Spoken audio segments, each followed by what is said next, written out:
Hi Wonders! Sa mga mommies dyan na may problem sa face na discoloration, this video is for you! Okay guys, ito yung first day. May gagamitin na yung product yung mommy ko. And ay makikita nyo yung sa dito niya at saka dito.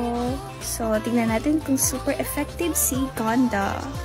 Okay guys, ito yung gagamitin kong product sa mom ko para makita nyo yung effectiveness nitong Gonda. Kasi nga, alam nyo naman kung ano yung condition ng skin ko, okay na. And then, pinakita ko sa video yung condition ng skin ng mom ko. So, see you after 7 days!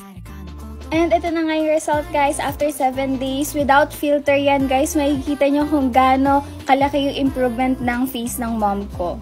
Super na-amaze ako doon sa product guys, kasi talagang totoo yung saying niya na ageless glow. By the way guys, yung 7 days na yun depende sa skin type mo ha, kaya mag-patch test ka muna bago ka gagamit nito.